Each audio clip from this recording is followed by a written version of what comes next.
por venir. Y eso, vamos a presentar un libro que escribió Santiago Macías, creo que es su quinta edición, ¿no? Octava. Octava ya. Octava. Ahora octava, No, sí. octava, me he quedado corto. De un libro que ya en 2005 escribió.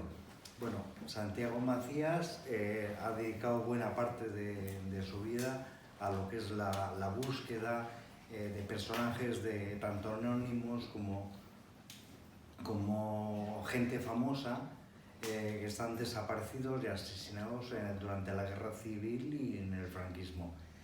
Esto le llevó a participar en la primera exhumación con método científico, con herramientas científicas, con profesionales de la arqueología, antropología, de la medicina forense, en una comarca leonesa, en Perialanza del Bierzo, de donde él es natural, donde se ha criado y se ha formado. En esa exhumación, que fue en octubre del año 2000, unos meses después, ante la avalancha de solicitudes de solicitud de información, de búsqueda de paraderos, se vieron la necesidad de crear una asociación. Entonces Santiago Macías es miembro de esa fundación, de esa Asociación para la Recuperación de la Memoria Histórica, de la cual él ha sido, durante más de 10 años, ha sido vicepresidente. Primera exhumación, pero también la primera identificación genética corresponde a una de las víctimas de esa fosa común, que fue en 2004 cuando se pudo identificar. Unos años después, en octubre del año 2002, participó en la exhumación de 3 mujeres en un pueblo de Ávila, donde le conocí, donde nos conocimos, y desde entonces pues hasta hoy. Un año después se exhumaron los restos de un guerrillero andaluz que murió en extrañas circunstancias en un monte en Caraballeda de Valdeorras, en la provincia de Ourense. Y luego, a partir de ahí, en el año 2005, hizo un trabajo para el gobierno vasco durante varios años que le permitió acceder a los archivos militares de Ferrol. Eso le proporcionó un acceso directo a las fuentes y a los documentos que hablaban no solamente del trabajo que hacía para el gobierno vasco, sino también de todo lo que sucedió en su comarca. Ya en su faceta más literaria, hay que mencionar que ya en 2001 fue galardonado con el segundo premio de relato corto de la Federación de Comunidades Andaluzas, con una obra que se llamaba Los Corrales 1942 y que se basaba en un episodio real de la guerrilla y de una gente que se había huido al monte. También en el año 2003 publica Las fosas de Franco. Es un libro que también ha tenido varias ediciones y ha sido muy importante porque ese libro fue la primera, por así decirlo, la primera denuncia contra los crímenes del franquismo, de la guerra civil y del franquismo. Y luego esa obra también recibió un premio del Instituto Leonés de Cultura. En 2005 también publica la primera edición de ese libro, del libro que presenta hoy, que es una obra más general de todo lo sucedido en los montes de León y de Orense, de la agrupación guerrillera de León y Galicia, que es El monte o la muerte. Y en posteriores ediciones ha ido ampliando con con más información, más documentación, sobre todo en torno a la figura del mítico Manuel Girón.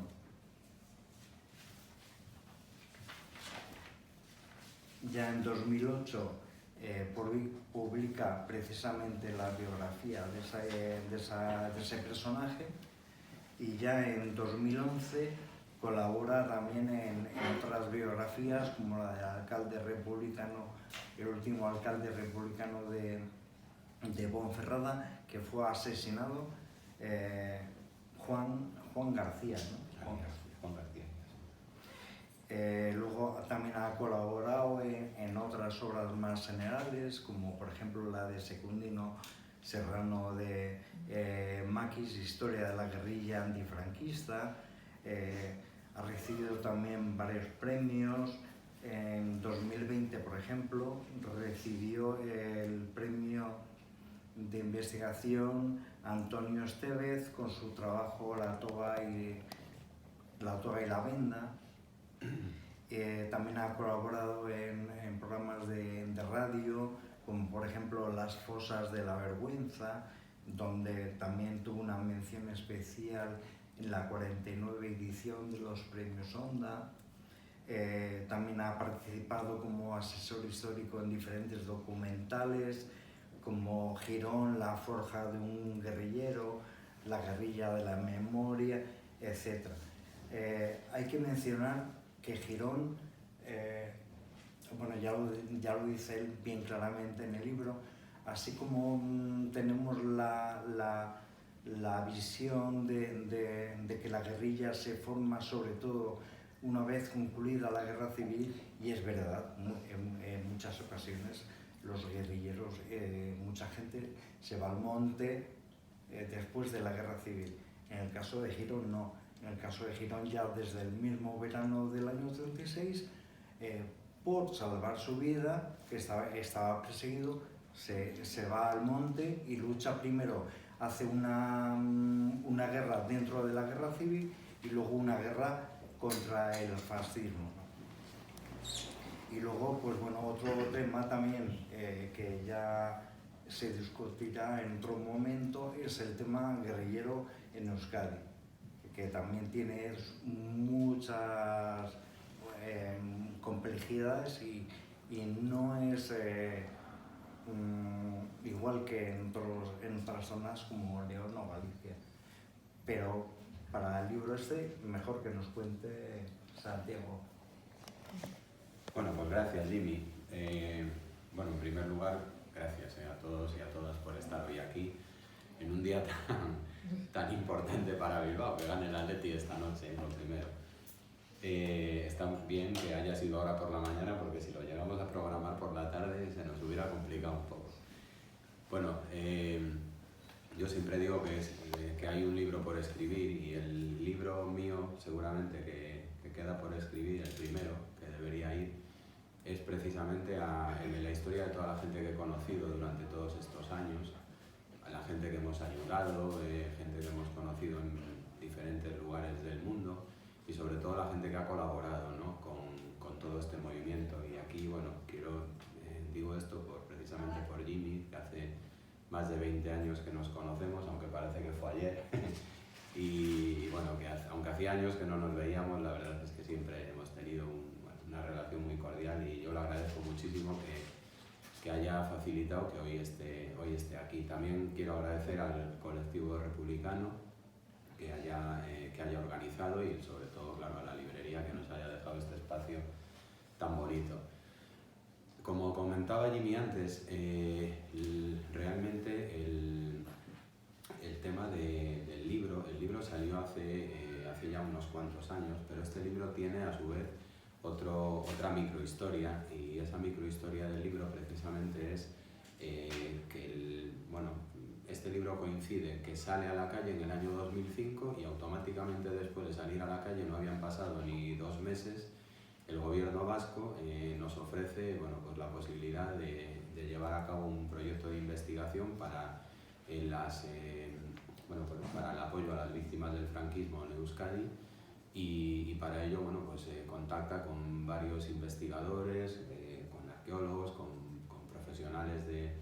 de todo el tema de las exhumaciones y de la investigación relativa a los desaparecidos, y forma un equipo en el cual bueno, pues tengo la suerte de estar, Jimmy también, y a mí me toca la parte de los archivos militares. Yo me voy a Ferrol, me desplazo además allá a vivir durante más de un año, y paralelamente a mi investigación, a la propia investigación que me había encargado el gobierno vasco, que era en las fuentes documentales de las 3 provincias y luego también de Cantabria, lo que hoy es Cantabria, el fondo de Santander, el archivo abre por la mañana y yo consigo, bueno, ganarme la confianza de algún militar por allí y poder ir por la tarde también, ya que yo estaba fuera del Bierzo viviendo. Bueno, pues le pido y le suplico que me dejen ir por las tardes, y allí en la garita del guardia de seguridad todas las tardes me dejaban meter alguna caja de causas militares, y las iba digitalizando también por mi cuenta, ¿no? ¿Eso qué es lo que provocó? Pues provocó que por un lado yo estaba promocionando un libro, que paralelamente estaba descubriendo muchísima más información que lo que me estaba era obligando a revisar el libro inmediatamente, casi después de salir a la calle ya pedía una reedición, ¿no? Entonces, bueno, me di cuenta que cuando volví al Bierzo, cuando acabamos el trabajo en Ferrol, yo me había traído unas 100.000 imágenes, unos 100.000 folios, que son muchos folios, digitalizados para empezar a visualizarlos uno por uno. O sea, imaginaos que tenéis que leer un libro de 100.000 páginas, esos son muchos años de trabajo, y luego no solamente leerlo, ponerlo en orden también, empezar a sacar nombres de ahí, fechas y demás, un puzzle tan enorme que reconstruir ese puzzle me llevó tantos años como desde el año 2007 hasta el año 2019, fueron casi 12 años de tejer ese ovillo, ¿no? La cosa es que, bueno, paralelamente acabé mi trabajo allí en Ferrol, volví para Ponferrada, me seguí dedicando al trabajo en la asociación y demás. Y bueno, luego por otras circunstancias me llevaron a finales del año 2019 proponerle a la editorial Planeta, que es la que había sacado las primeras ediciones del libro, sacar a la calle una reedición. Bueno, afortunadamente para mí, parece mentira que lo diga así, pero Planeta dijo que no quería reeditar el libro, y digo que para mí fue una gran suerte, porque eso me permitió reeditarlo yo. Y esa reedición coincide con el inicio de toda esta situación de la pandemia y demás, que yo creo que para los únicos, bueno, a alguna gente le ha ido muy bien con la pandemia, lo estamos viendo ahora, pero en cuanto a la literatura, a mí la verdad es que me sorprendió, porque pensé que era después de pagarme yo la reedición, pensé que iba a ser la hecatombe, y sin embargo no, el libro salió muy bien, publicamos 2.000 ejemplares y duraron un mes, o sea, el primer mes de la pandemia lo vendimos todos, o sea, una pasada, porque encima casi no se podía uno ni mover de casa, y precisamente por eso la gente leyó, ¿no? Y es verdad también que algo ayudaría que el libro esté totalmente lleno de referencias. Es un libro muy denso al principio porque tiene muchísimas referencias. A mí me gusta siempre hablar de las personas con nombres, apellidos, para que sé el significado de todo esto. Cuando hay gente que lee ahí, como me ha pasado en muchos casos, el nombre de sus abuelos por primera vez en el libro, ¿no? El nombre de algún conocido o de algún desaparecido incluso, que por primera vez sale una referencia en un libro, ¿no? Por eso es tan importante, y intento ser muy cuidadoso con el tema de los nombres y no dejarme ninguno ni el tintero, ¿no? Eso también es verdad que hace que a veces se convierta un libro en un libro más denso, ¿no? Bueno, el caso es que el Monte o la Muerte es la historia de un grupo de hombres y de mujeres que se echaron al monte inmediatamente después del inicio de la sublevación, y yo utilizo la figura de Manuel Girón por varias circunstancias que os contaré a lo largo de la presentación, pero en primer lugar porque seguramente es el primer hombre que se echa al monte después de la sublevación. La sublevación empieza un sábado, 18 de julio, y el lunes, el 20 de julio, lo que hacen los militares es llegar a Ponferrada, toman Ponferrada sin mucha dificultad. Los mineros estaban defendiendo los diferentes pueblos de la cuenca minera del Bierzo, y eso hizo que los militares entraran en Ponferrada. Hubo un combate entre un grupo de mineros y militares, pero bueno, en día y medio toman la ciudad, detienen a las autoridades y empiezan ya las represalias contra todas las autoridades republicanas, de arriba abajo. Primero las autoridades, luego los representantes más secundarios y luego ya el pueblo, 100% el pueblo llano, ¿no? En el Bierzo, contrariamente al resto de la provincia de León, las izquierdas mayoritariamente habían ganado prácticamente en todos los municipios. Había una actividad obrera importante por el tema de la minería y a partir del día 22-23 ya empiezan a dirigirse a varios pueblos de los alrededores de Ponferrada en busca de los más significados sindicalistas y obreros. Bueno, pues el 25 de julio de 1936 llega un grupo de guardias civiles, de 8 o 10 guardias civiles, llega a un pueblo que se llama Lombillo, que está muy cerquita de Ponferrada, y en Lombillo van a preguntar por un vecino, un tal Nemesio Fernández, preguntan por él.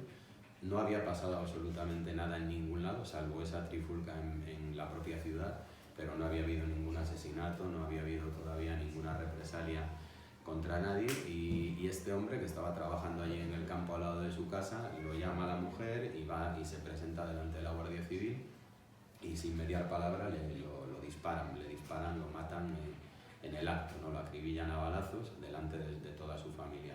El caso es que, bueno, pues aquellos sonidos de los disparos y tal, y bueno, la gente lamentándose, llega al pueblo de al lado, que queda muy cerquita, que se llama Salas de los Barrios, y allí la Guardia Civil era donde se iba a dirigir después de ir a Lombillo, iba dirección Salas de los Barrios a detener a 3 hombres. Los 3 hombres eran los 2 hermanos Girón, que eran los 2 mayores de más hermanos, de una familia más extensa. Los 2 mayores eran José y Manuel Girón, y el tercer hombre al que iban a detener era un hombre llamado José Losada, que había sido concejal republicano precisamente en ese pueblo.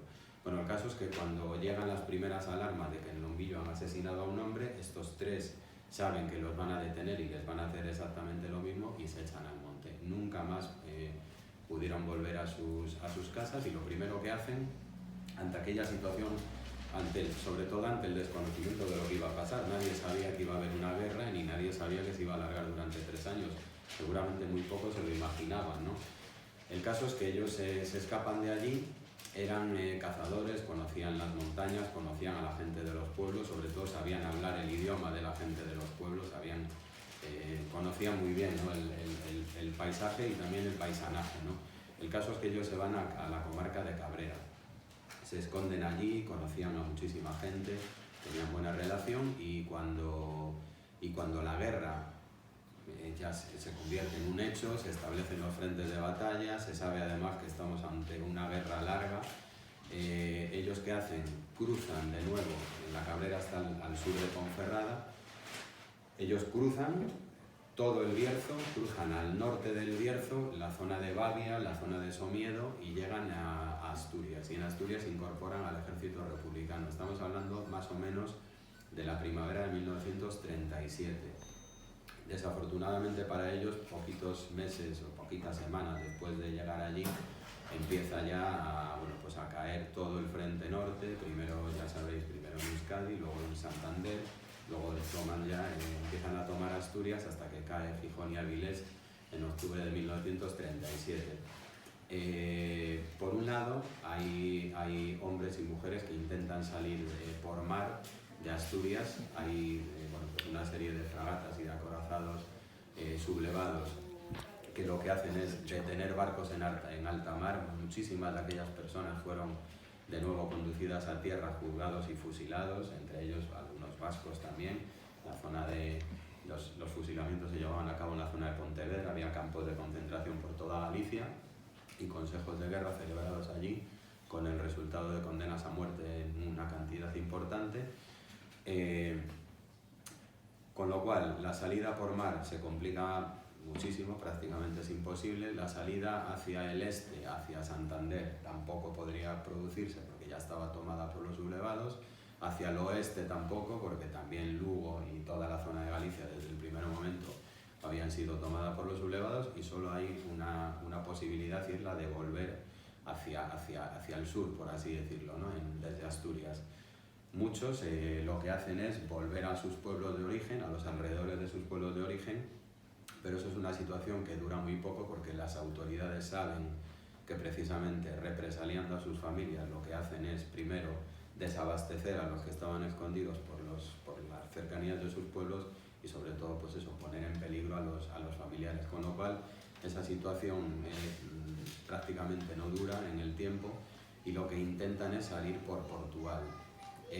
Muchos de aquellos hombres que habían estado, y mujeres, vamos, que habían estado en Asturias, asturianos, muchos de ellos, pero también bercianos y de otras zonas, lo que hacen es pasar la frontera hacia Portugal por un lugar por el que se puede atravesar relativamente fácil, por lo que es la raya seca entre Zamora y Orense y la zona norte de Portugal, y consiguen llegar a los puertos portugueses. Hubo algunos que pudieron salir desde Portugal, incluso legalmente, porque tenían doble nacionalidad. Como sabéis, todas estas olas migratorias de España que se producen después de la guerra, pero también se habían producido a principios del siglo XX. Muchas familias se habían ido a Cuba, se habían ido a México, se habían ido a Argentina y habían vuelto en los años 30, con lo cual algunos de aquellos hombres habían nacido en Cuba, habían nacido en Argentina, en México, y habían vuelto a España y tenían esa posibilidad de tener la doble nacionalidad y salir legalmente, siempre y cuando salieran desde Portugal, obviamente, ¿no? Algunos consiguen salir, muy poquitos, otros son detenidos en Portugal, son entregados incluso a las autoridades españolas y en muchos casos no figura su detención en Portugal, como queriendo de alguna manera pues borrar ese rastro de la colaboración entre los dos regímenes, entre el de Franco y el de Oliveira Salazar. Pero bueno, cuando la situación en Portugal se complica, lo que hacen es volver a entrar en España, y al entrar en España eligen la zona sur de Ponferrada, la zona del Bierzo más fronterizo, tanto con Galicia como con Zamora. Ahí hay un triángulo montañoso, bastante inaccesible, salpicado de pueblos, de gente, sobre todo, de bastante confianza para la guerrilla, y con una circunstancia también especial, y es su distancia prácticamente igual a cualquier capital de provincia.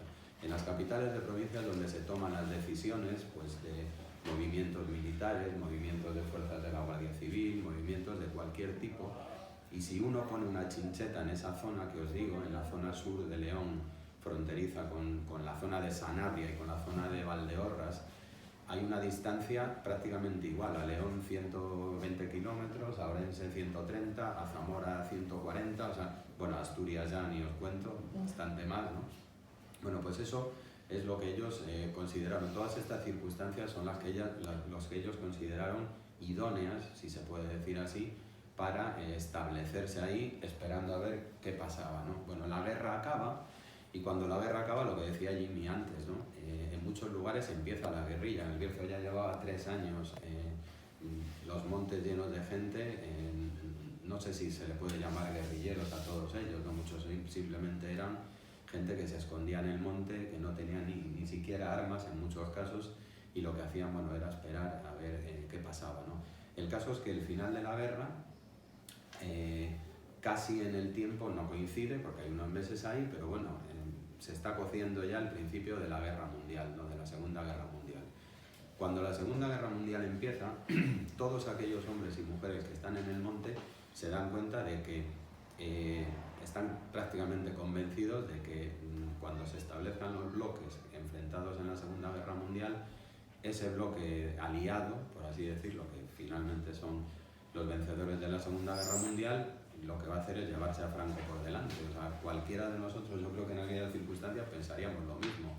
Franco había ganado la guerra con la ayuda de Hitler y de Mussolini, sobre todo, y el final de la Segunda Guerra Mundial iba a suponer la entrada de los aliados en España, que Franco sin ninguna duda iba a entrar a colaborar en la Segunda Guerra Mundial con los regímenes nazis y fascistas, y eso es lo que hace que los hombres y mujeres que habían estado durante todos aquellos años en el monte se organicen en una guerrilla y sobre todo se establezcan de alguna manera en un ejército interior, ¿no? En un ejército de resistencia interior de vanguardia, para que cuando se produzca esa entrada de los aliados en España ya haya una resistencia interior, ¿no? El caso es que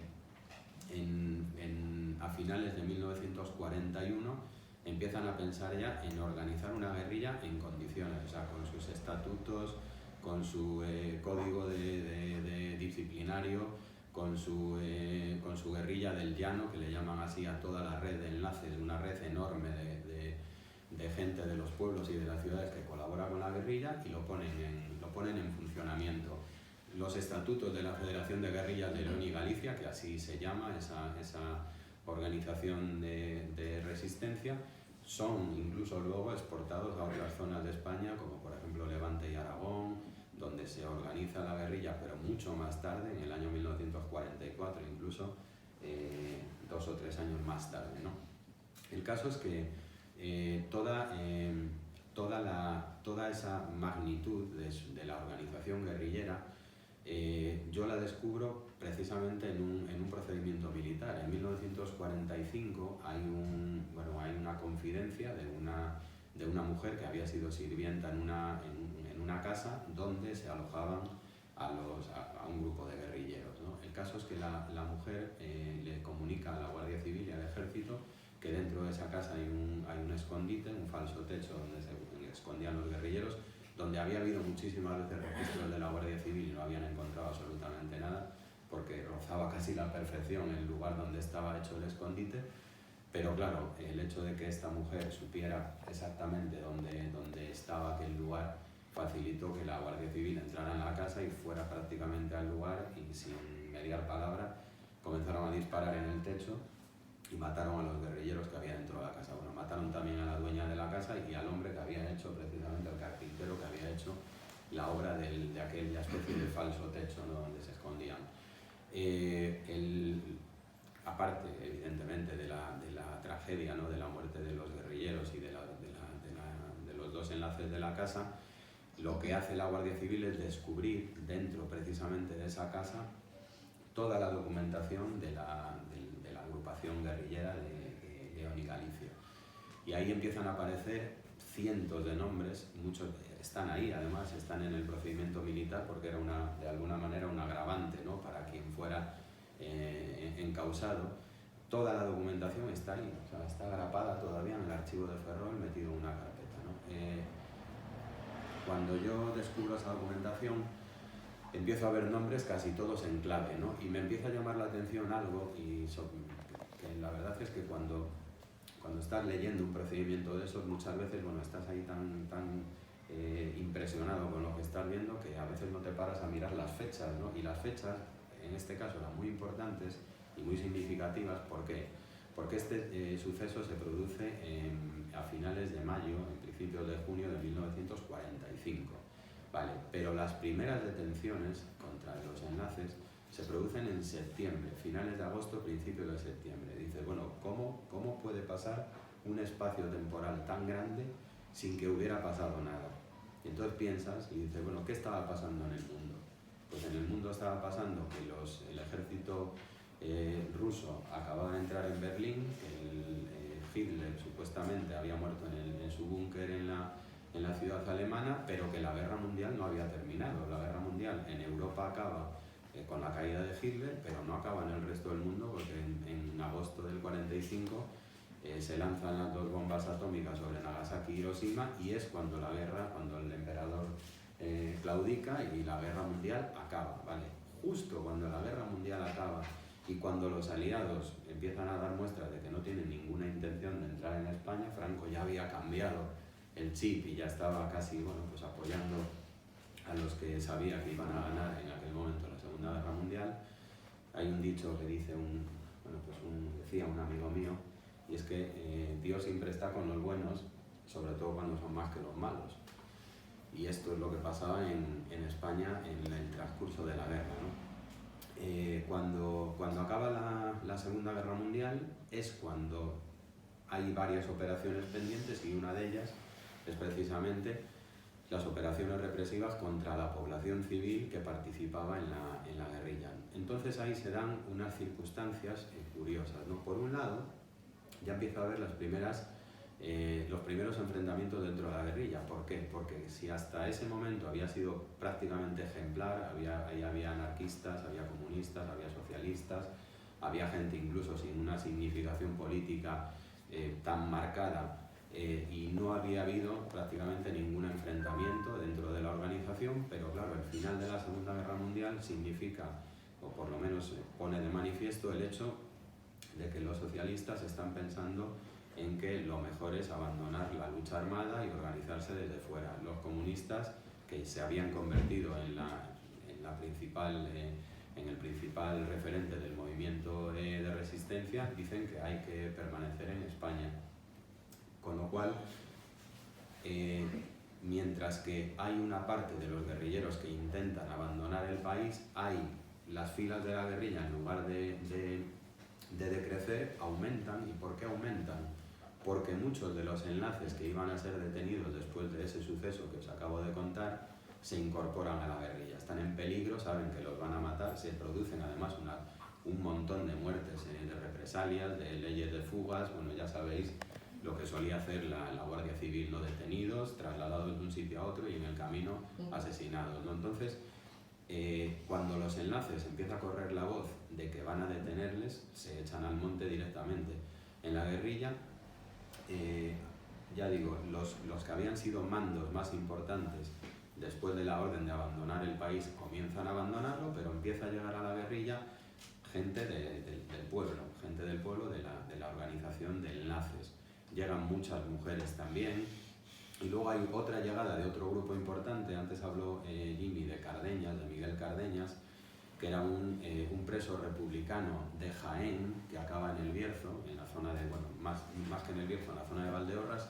¿Por qué acaban allí los presos? Porque hay un destacamento penal, hay un batallón de trabajadores que extraen wolfram para la Alemania nazi. Los nazis abandonan la zona cuando la Segunda Guerra Mundial está a punto de terminar, y los presos republicanos que quedaban allí, pues hay una especie de desbandada en los días previos al final o a la caída de los nazis, por así decirlo, y todos estos presos republicanos, que en su mayor parte son de Ciudad Real, de Extremadura, de Jaén, que no tienen prácticamente a nadie que conozcan, obviamente, en El Bierzo, sí habían hecho contacto con la guerrilla en los meses anteriores y se unen a las filas de la guerrilla. Bueno, el caso es que todo esto cambia un poquito el panorama. ¿Por qué? Pues porque dentro de la organización ya no existe tal organización inicial con todos los mandos que había habido, que en su mayor parte consiguen alcanzar la frontera francesa en la mayor parte de los casos, y por otro lado, en la propia guerrilla, que las fuerzas represivas piensan que se va a terminar con el final de la guerra y con la no intervención, ni mucho menos se termina, sino que aumentan el grupo de guerrilleros. Bueno, eso hace que la Guardia Civil cambie la estrategia y desde ese momento destine a Ponferrada a un comandante de la Guardia Civil, un tal Miguel Arricivita Navarro, que había sido el número 2 del general Mola en la sublevación en Pamplona, y que era un experto total en todo este tema de las represalias y de la guerra sucia contra la guerrilla. Arricivita llega al Bierzo en 1947 y toda esa estrategia represiva tiene varias fases, ¿no? La primera fase es la peor de todas, ¿no? Y es la de los asesinatos. En 1947 asesinan a un montón de gente en El Bierzo, hay un clima de terror importante. De hecho hay las propias autoridades, en el propio Ayuntamiento de Ponferrada hay un pleno monográfico, fijaos, en el año 47, donde le pide el Ayuntamiento de Ponferrada y todos sus concejales a las fuerzas represivas que bajen un poquito el pie, o que levanten un poquito el pie, mejor dicho, por la situación de terror que hay en toda la zona. Cuando Miguel Arricivita llega a Ponferrada, se pone a dirigir un cuerpo de la Guardia Civil creado especialmente, que yo creo que no hay ningún antecedente en la historia, y es una especie de comandancia B en Ponferrada. Os comentaba antes la separación de esa zona de cualquier capital, ¿no? De Zamora, Lugo, Orense y León. Entonces lo que se crea en Ponferrada es una especie de otra comandancia de León. Se llama sector interprovincial, por eso que os digo de las distancias. Y ese sector interprovincial de la Guardia Civil lo pasa a dirigir a Ricivita. Fijaos la importancia que tiene el sector interprovincial, que el presupuesto triplica al de la comandancia de León, o sea, una subcomandancia de una ciudad que tiene un presupuesto 3 veces mayor. Luego os contaré a qué dedicaba parte de ese presupuesto a Ricivita. Bueno, cuando llega Ricivita al Bierzo, en aquel momento la figura más importante de la guerrilla era Manuel Girón. ¿Por qué? Pues primero contra su propia voluntad, porque no había sido, había sido un hombre destacado, pero más por su propia personalidad que por lo que llevaba a sus espaldas. Pero ¿qué había pasado hasta aquel momento? Pues mirad, Manuel Girón seguramente es el hombre en la historia de la humanidad, la única persona que yo conozco que aparece en 3 registros civiles distintos como fallecido. Eso es inaudito, o sea, yo no he encontrado nunca un caso similar, ¿no? En 1940 hay un encuentro en un pueblo entre un grupo de guerrilleros y unos falangistas. En ese tiroteo que se establece ahí, pues cae un guerrillero muerto. Cae el guerrillero muerto, queda allí, no se lo pueden llevar obviamente sus compañeros, y cuando llega la Guardia Civil se encuentra allí con el cuerpo de un desconocido. ¿Qué hace la Guardia Civil? Pues se va a buscar a una hermana de Manuel Girón que se llamaba Regina. Llevan a Regina, perdón, no se llamaba Regina, se llamaba Emilia. Llevan a Emilia Girón delante de aquel chico y le dicen, ¿reconoces el cuerpo de este hombre? Y dice, sí. Dice, sí, es mi hermano Manuel. Era mentira, pero ella sabía perfectamente que eso le iba a permitir por lo menos unas cuantas semanas de tranquilidad. Esa mujer había sido torturada, lo había pasado fatal por culpa de tener a sus hermanos en el monte. De hecho, a esa mujer le robaron a un hijo, es una de las madres de un niño robado durante la dictadura, y ella dice que es su hermano, sin ninguna duda. La dejan ir y a las 4 o 5 semanas se dan cuenta, alguien dice, no, ese hombre que estaba allí no era ni de broma Manuel Girón, porque Manuel Girón sigue vivo porque lo sabemos, ¿no? Entonces investigan y le acaban poniendo nombres y apellidos el verdadero nombre y apellidos a aquel hombre que había muerto en Castropodame, que así se llama el pueblo donde se produjo el suceso. Esto en 1940. Se inicia, obviamente, la inscripción en el registro civil. Si alguien va hoy en día todavía al registro civil de Castropodame, allí verá el nombre de Manuel Girón en 1940. Nadie se ocupó de anularlo, de anular aquello, ni de tachar, ni nada de nada. Bueno, en el año 45, muy lejos de allí, muy cerca de Puebla de Sanabria, que os sonará, en la zona de Zamora, hay un pueblito, hay un municipio, que creo que es incluso un municipio en la montaña bastante apartado, que se llama Porto. Pues en este pueblo de Porto se vuelve a encontrar un grupo de guerrilleros con unos guardias que se trasladaban de un sitio a otro. Bueno, se inicia ahí un tiroteo, una cosa que de hecho los 4 guardias mueren en el tiroteo, y uno de los guerrilleros, cuando se va a enfrentar a ellos, intenta lanzar una bomba de mano. Estamos hablando del año 45, una bomba que llevaría con él igual desde Asturias, desde el 36 o desde el 37, en mal estado, tira de la anilla y la bomba explota, ¿no? Explota la bomba, muere en el acto y queda completamente desfigurado, o sea, la cara le queda irreconocible. Vuelta otra vez la Guardia Civil al mismo protocolo del año 40. Obviamente no llevan a la hermana de Manuel Girón, sino que llevan a unos enlaces que habían detenido en la zona, unos chicos que eran pastores, que como sabéis, pues nos lo podemos imaginar, ¿no? Que los pastores eran los mejores enlaces de la guerrilla, convivían con ellos en el monte todo el día. El caso es que llevan allí a 2 chicos y les dicen a ver quién es aquel. Bueno, pues uno de ellos le da por decir que este es el que manda en el grupo, este es Girón. ¿Es Girón? Sí.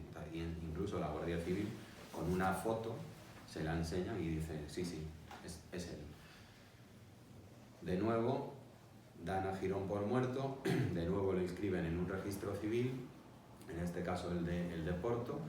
en el año 45. Bueno, cuando llega Ricivita, como os digo, en el año 47, él empieza, por un lado, primero, estrategia de lo peor, o sea, la estrategia del terror. Secuestran a mujeres, las violan, aparecen violadas, asesinadas, bueno, se produce una situación de terror generalizado. Cuando acaba esa situación de terror es cuando Ricivita empieza a coger a los enlaces y les dice, bueno, si tú me das una confidencia, no te mato, mira lo que le pasó al otro, yo te doy lo que quieras o te libras de la muerte, y empieza a decir dónde van a estar estos tipos. Bueno, pues ahí interceptan a un enlace importante de la guerrilla, un tipo que fue, que era de un pueblo que se llama Berlanga del Bierzo, un enlace de mucha confianza. Lo cogen y le dicen, bueno, mira lo que le ha pasado a este y a este, si no quieres pasar por lo mismo, empieza a cantar y queda con estos tíos tal día, a tal hora, en tal lugar, y así lo hacen. Queda con 8 guerrilleros, queda el 24 de febrero de 1949, cerca de Vega de Espinareda, y además sabe perfectamente por dónde van a pasar y se lo comunica a la Guardia Civil. Establecen un cerco, la Guardia Civil, unos 20 o 30 números de la Guardia Civil, se ponen en un lugar boscoso de la zona, de un lado y del otro, pero claro, ellos no se imaginaban que, obviamente, si los guerrilleros estuvieron más de 15 años en el monte, sobre todo en aquella zona, es porque eran muy astutos. Ellos no iban nunca en grupos, si iban 8, no iban los grupos, los 8 juntos como el que va por ahí al paseo, ¿no? Ellos iban pues igual de 2 en 2. 2 aquí, 2 100 metros más adelante, 2 100 metros más adelante, con lo cual hacían, bueno, de alguna manera una cuerda de 500 metros, ¿no? ¿Qué pasaba con eso? Gracias a eso, pues que si los cercaban en algún sitio, o cercaban a los 2 primeros, o cercaban a los 2 del medio, pero nunca los cercaban a los 8 juntos, ¿no? Y eso es lo que sucedió aquel día. La Guardia Civil sabía que iban a llegar 8, pero de repente pasan 2. Y dicen, bueno, estos no deben ser. Se los confundirían con cualquier caminante o quien sea. Pasan los otros 2, y cuando se dan cuenta de que ya han pasado 6, a los 2 últimos son a los que deciden, bueno, pues abrir fuego, que se nos escapan todos, y matan a los 2 últimos. Los 6 primeros se libran. Los matan, bueno, al momento, porque los acribillan a tiros y los identifican. Al primero le cogen la ropa y demás, llevaba fotos que están ahí en el expediente militar, algunas incluso terribles, porque ves hasta las marcas de las balas atravesando una foto, que la llevarían encima y le dispararían en esa zona, ¿no? Uno de los chicos que mueren, es una pena que no esté hoy aquí, porque vive aquí en Bilbao, su sobrino, es un chico que creo que es el delegado del Sestao, y hoy el Sestao debe jugar también por ahí en Zubieta o por ahí. Bueno, se llama José, es un chico muy majo. Bueno, pues a este chico, tío del que os digo, lo identifican por las fotos que lleva encima, por documentos, bueno, lo identifican de sobra. Pero al segundo lo mismo, le miran encima, no llevaba nada. En el año 49 la Guardia Civil tenía ya totalmente documentado todo lo que quedaba de la guerrilla, fotografías de todos, o sea, absolutamente todo. En el libro hay una parte, si miráis luego, hay una parte en las fotografías donde aparece un álbum de estos de la Guardia Civil, parece un álbum de los futbolistas precisamente, con las fotos de cada uno y demás y el nombre debajo, ¿no? Ellos ya tenían una especie de álbum donde iban tachando además, en algunos le ponen una cruz, una X y tal, ¿no? O lo sitúan fuera de España ya. La cosa es que a este chico, a esta segunda víctima, no la consiguen identificar. ¿Y qué hacen? Dicen, vamos a ver, no podemos traer aquí a ningún familiar de Manuel Girón.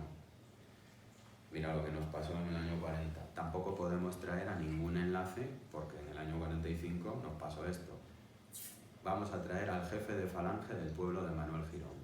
Y allí van a buscar al tipo, tal Emilio Taoces, y lo llevan delante del cadáver. Y sorprendentemente, claro, estamos hablando del año 49. Girón en el 36 se escapó de su pueblo y ya no volvió.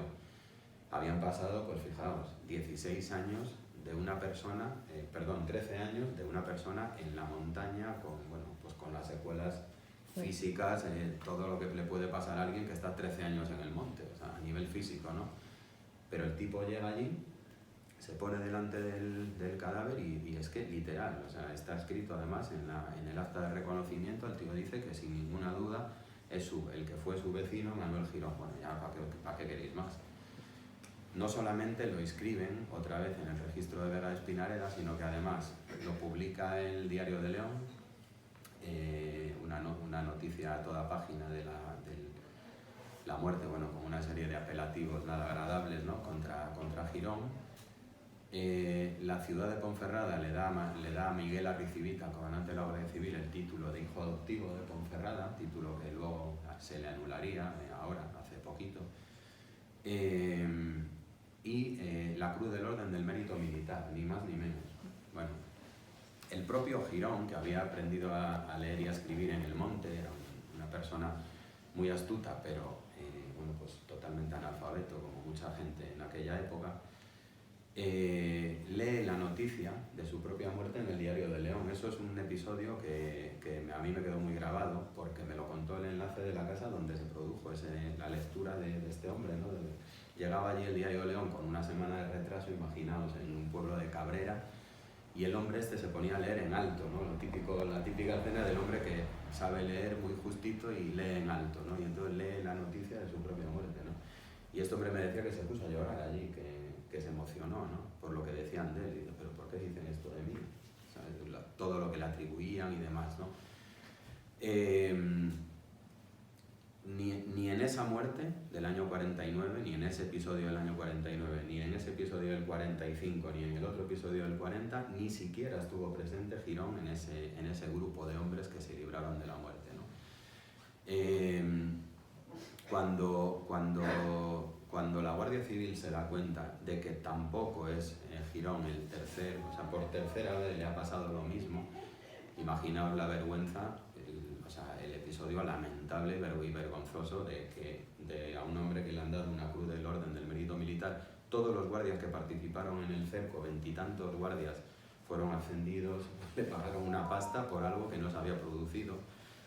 Pero claro, todo eso trajo consecuencias. ¿Y cuáles fueron las consecuencias? Bueno, pues redoblar otra vez el cerco sobre los guerrilleros y pues, otra vez otra operación represiva, otra vez un montón de enlaces asesinados, sin ningún pudor, ahí las vidas no valían absolutamente nada. De hecho, la lucha contra la propia guerrilla produce más víctimas entre la población civil que entre la propia guerrilla, todo por causa de las represalias. Y ahí llega el último paso. Y el último paso de Miguel Arricivita, ¿cuál es? Bueno, pues el de acercarse no solamente a los enlaces, sino acercarse ya a la propia guerrilla, ¿no? A la propia guerrilla. Y ahí es cuando interceptan a un tipo, a un tal José Rodríguez Cañueto, enlace también de la guerrilla, pero muy cercano, muy cercano a algunos miembros del último grupo de Manuel Girón. Ahí se establecen unos contactos. Ahí se establece además una serie de acuerdos y una serie de pactos, de alguna manera, de respeto entre los que se van a ir a Francia y las familias que se quedan en España. De hecho, a ningún familiar de los últimos guerrilleros del grupo de Girón le pasa absolutamente nada. Y en este libro hay un documento que no lo había en el anterior, que yo lo descubro y para mí es un descubrimiento importante, que es precisamente la correspondencia entre Miguel Arricivita, comandante de la Guardia Civil, y los que consiguen alcanzar Francia después de que asesinen a Manuel Girón en mayo del 51. Este infiltrado lo que hace es quedarse solo con Girón, se prepara una operación a todos los niveles para que le dejen solo con él y con una mujer que acompañaba a Manuel Girón y al resto del grupo, y este es el hombre que lo asesina por la espalda. Es todo como muy novelesco, podría hacerse de hecho una película como si fuese una historia inventada, pero no es una historia inventada. Precisamente este final de la historia, que es lo que le corresponde, ¿no? A un hombre que lo han intentado matar o que lo han dado por muerto 3 veces, eso denota que es muy difícil de matar por la circunstancia que sea, ¿no? Y que solo le puede matar al final, pues como a Viriato, el traidor que entra en su grupo, ¿no? Bueno, pues eso es lo que le sucedió a Manuel Girón. Habría otro libro incluso de lo que le sucede al propio traidor que lo mata. ¿Por qué? Pues porque es muy curioso que que tanto la Guardia Civil como la propia guerrilla, como los propios enlaces, lo que quieren es verlo muerto a este tipo. Y se mantiene una versión durante muchísimos años, hasta que este libro ve la luz, mediante la cual al traidor lo mata la Guardia Civil porque no quiere que ponga al descubierto cómo fue toda la operación para infiltrarse en la guerrilla. Hay otra versión y es que lo mata la guerrilla, ¿por qué? Lo mata como represalia por haber matado a Manuel Girón. Y hay otra versión que es que lo matan los enlaces, ¿por qué? Pues porque este tipo, para entrar en el grupo de Girón, mata a 2 vecinos de su pueblo, los asesina de una forma terrible, y que uno de los hijos de esa víctima lo mata. Bueno, pues esas 3 versiones existieron y durante muchísimos años la gente las defendió en el Bierzo, en la Cabrera y en cualquier persona que se acercó a esta historia, que ha habido muchísima gente que esta historia la conoce bien. Bueno, pues ninguna de esas circunstancias se produce. José Rodríguez Cañueto se va a Sevilla, le pagan una pasta, en aquel momento le pagan 80.000 pesetas, que es como, o sea, en el año 51, o sea, una auténtica fortuna, y se va a Andalucía. Cuando llega a Andalucía, pone una tienda de ultramarinos en un pueblo cerca de Sevilla y allí vive tranquilamente con su familia, se casa con una mujer que conoce en unas circunstancias también muy curiosas que podréis leer aquí. Y cuando en el año 66 decide pasar unas navidades en su pueblo, o sea, 15 años después de asesinar a Girón, se coge el tipo un Land Rover, que era el coche que tenía, y en Mérida se la pega con el Land Rover, tiene un accidente, él se mata, su mujer queda bastante malherida, y claro, al no responder nadie por su cadáver durante los primeros días, él está enterrado en un cementerio de Mérida, y allí descubrimos su partida de defunción, todas las circunstancias, ¿no? Y como pincelada a esta historia tan rocambolesca que parece mentira, pero es verdad, y parece una novela, un argumento de una novela, curioso porque el traidor José Rodríguez Cañueto, el asesino de Girón, era de un pueblo de Cabrera que se llama Santa Eulalia, y el tipo se va a matar con el coche en Mérida, cuya patrona es Santa Eulalia, la patrona de Mérida. Y el segundo dato curioso es que lo entierran el día 28 de diciembre, que es el Día de los Santos Inocentes. De verdad, yo iba descubriendo cosas y digo, parece que está esto aquí. Bueno, pues todo esto que os cuento, durante toda mi vida, yo todo lo escuché durante toda mi vida, primero porque me gustaba mucho escuchar a los abuelos de mis amigos, a mis propios familiares hablar de esto, bajito, en voz bajita, que era como se hablaba de estas cosas, pero me parecía tan surrealista. Y me parecía además, por otra parte, tan injusto que se estuviera hablando de esto como una leyenda. Pues dicen que esto fue así, pero no, esto no debía ser así, pues esta. No, esto hay que documentarlo, porque es una historia tan rocambolesca, que yo creo que merece la pena y merecía la pena documentarla, ¿no? Y eso es lo que quise hacer. Por un lado, aportar todos esos documentos que existen, que no han sido, afortunadamente muchos no han sido todavía destruidos, ni lo serán ya. Por una parte. Por otra parte, darle voz a muchísima gente con la que hablé, que desafortunadamente en el año 24 creo que nadie de los que salen en el libro sobreviven, de los testimonios que me hablaron de todo esto. Por otra parte, también esa segunda y tercera generación de aquellos hombres, que algunos sí que salen en el libro y sí que están todavía vivos para contarlo, también darle voz. Y sobre todo, cuando me di cuenta de todo lo que supone la angustia de durante tantísimos años, en algunos casos, no tener absolutamente ninguna referencia de lo que había pasado con sus familiares. Bueno, la historia de Miguel Cardeñas ya merece un libro aparte. Jimmy la conoce bien. Cómo conseguimos encontrar el cuerpo de aquel hombre fue una cuestión, no sé, que roza lo milagroso, ¿no? Por cierto, este Miguel Cardeñas era uno de aquellos presos que extraían el Wolfram. No os he dicho antes que la tercera muerte de Girón, ese hombre que no consiguen identificar es precisamente un extremeño que había venido a trabajar a las minas de Wolfram de los nazis. Por eso la Guardia Civil tampoco lo tenía identificado, ¿no? Bueno, el caso es que cuando obviamente después de todos estos motivos que me llevaron a mí a escribir este libro, sobre todo el principal era ese, ¿no? Era el de que todos aquellos nombres que yo me iba encontrando, de alguna manera los tenía que dejar reflejados en el libro. Yo un día eché cuentas ahí en el índice onomástico, creo que hay como 840 nombres, son muchos nombres, pero es verdad que el libro sí que le ha valido a mucha gente para, pues cuando me he encontrado en muchísimos sitios donde he ido a hablar de él, pues gente que lo cogía, se iba al índice onomástico y me quedaba con una cara diciendo, pues si aquí sale un tío mío, pues este era uno de mi abuela, pues este era mi propio abuelo, no sabía absolutamente nada, ¿sabes? Y eso de verdad que es lo que hace que un libro, yo no sé si, bueno, pues cada uno juzga lo que lee, ¿no? Yo no voy a decir si el libro es bueno o regular o si es malo, ¿no?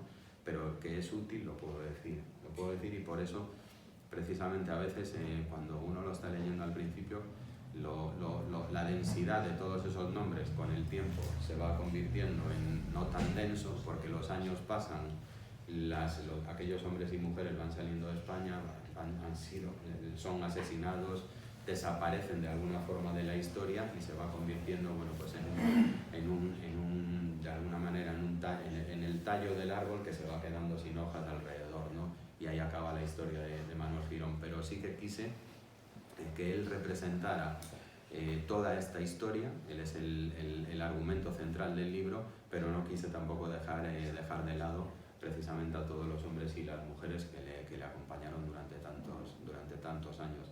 Me ha hecho mucha ilusión que haya aquí una sobrina de Manuel Girón, que yo no sabía ni siquiera que iba a venir, me ha hecho mucha ilusión que está ahí, no sé, antes me ha hablado. Ah, vale. Pues eso, que me ha hecho mucha ilusión que esté aquí y igual que me hace, pues eso, ilusión saber que en algunos lugares me encuentro con gente que nos decimos que nos conocemos, pero no nos conocemos de vista, no nos hemos visto nunca, pero sí durante muchos años nos hemos cruzado ahí, bueno, pues información y ayuda y demás, ¿no?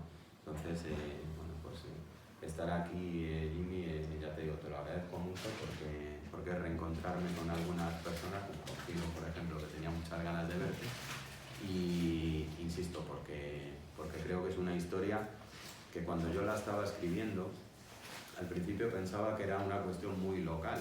Digo, bueno, esto es una historia de un berciano que se desarrolla la mayor parte del tiempo en el Bierzo, pero claro, luego me doy cuenta que digo, vamos a ver, se van a Asturias, vienen con asturianos, aparecen los nazis, aparecen los espías aliados, aparece la extracción de Wolfram, aparece el exilio, Argentina, Francia, tal. Al final, en el otro índice del libro, ya no el onomástico, sino el índice geográfico, vais a ver que hay medio planeta involucrado con algo que se estaba produciendo en una parte muy pequeña de aquella zona del Bierzo, ¿no? donde se produce el foco central de la guerrilla, ¿no? Y es verdad que es curioso que todo lo que estaba pasando por el mundo afectaba a todos los niveles a espacios y territorios tan pequeños como el Bierzo, ¿no? Así que, bueno, pues nada, otra vez os agradezco que hayáis venido aquí. Si me queréis comentar algo, me queréis preguntar algo, encantado también. Y bueno, pues eso, muchísimas gracias por haberme escuchado tan atentos. Gracias.